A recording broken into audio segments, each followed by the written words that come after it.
Everybody, and welcome to day 33 on our Lent journey together. We've entitled Put It on the Altar. I pray this has been a formative time and continues to be so for you as it has been for me. Join me in Genesis chapter 22. We're going to look at verse 14 today. Genesis chapter 22, looking at verse 14. It says these words, "So Abraham called that place, the Lord will provide. And to this day it is said, on the mountain of the Lord it will be provided." Let's talk today about Jehovah Jireh. Jehovah Jireh. Friends, we sing about, read about, and even preach about God being a provider. We know his character and how he has provided for countless individuals throughout history. But there's something truly profound about experiencing God's provision in a personal and tangible way. It's one thing to hear stories of God's provisions, but it's another to see and feel his provisions in our own lives. Friends, this is what Abraham experienced in Genesis chapter 22, a story that forever changes how we understand God's provision. Before the event in Genesis 22, Abraham had heard about God's ability to provide. He had faith in God's promises, but it wasn't until he was placed in a position of ultimate trust that he truly understood the depth of God's faithfulness. When God asked him to sacrifice his son Isaac, Abraham faced an unimaginable challenge. In his heart, he trusted God's promise and believed that even in the most difficult circumstances, God would be faithful. Just as Abraham prepared to sacrifice his son, though, God intervened, providing a ram caught in the thicket as a substitutionary offering. In this moment, Abraham experienced God's provision in a way that went beyond mere words or promises. God didn't just provide, he provided exactly what Abraham needed at the precise moment he needed it and in the exact way he needed it. This pivotal moment marked a shift in Abraham's understanding of God. In response to God's faithfulness, Abraham named the place Jehovah Jireh, which means the Lord will provide. This declaration serves as both a testimony of God's provision and a revelation of God's character. It is more than just a historical event. It was a living example that God provides, not just in general, but in the most specific and personal and timely ways.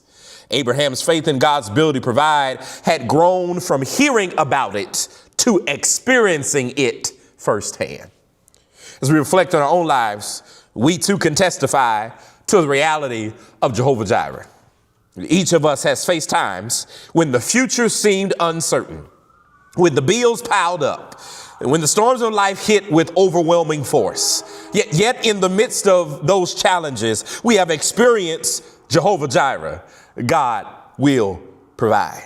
When it seemed like there's no way, God made a way. When we were at our lowest, he showed up in the exact way we needed, whether it was a financial miracle, an emotional breakthrough, or physical healing. In those moments, we can call out to God as Jehovah Jireh because we know he's the God who provides. This truth isn't just limited to material provisions. Rather, Jehovah Jireh provides in all aspects of our life.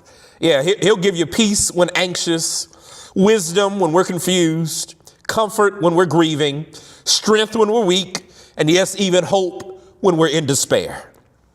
His provision is never limited by our circumstances or our understanding of what is possible. He is not constrained by time or people or resources. God is not short of healings, and his miracles don't expire, and his deliverance doesn't have a shelf life, and he is never out of stock of blessings. His provision is abundant and ever present, ready to meet our needs in ways that are often beyond our comprehension. However, God's provision is often tied to our trust in him and our willingness to follow his direction. We may not always know how. We may not always know when. We may not always know where the provision will come from, but we can trust that it will arrive at exactly the right time.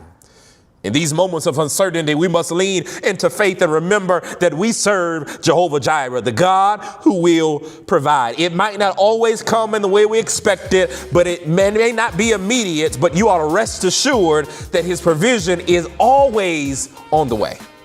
God has never failed to provide for his people, and he won't start with you. The God who provided for Abraham, the God who was provided for countless others, is the same God who will provide for you. So when you face the next challenge, remember Jehovah Jireh is at work. He sees your need. He knows the way forward. He is ready to provide everything you need in his perfect timing. All we need to do is trust and follow his vision, knowing that he is a mighty good provider. Friends, continue to join us on this intentional journey we've entitled Put It on the Altar for these next few days as we close out this 40-day Lent journey. I pray that, friends, we are continuing to pray for one another as we make our way to the cross and eventually to resurrection. We'll see you next time.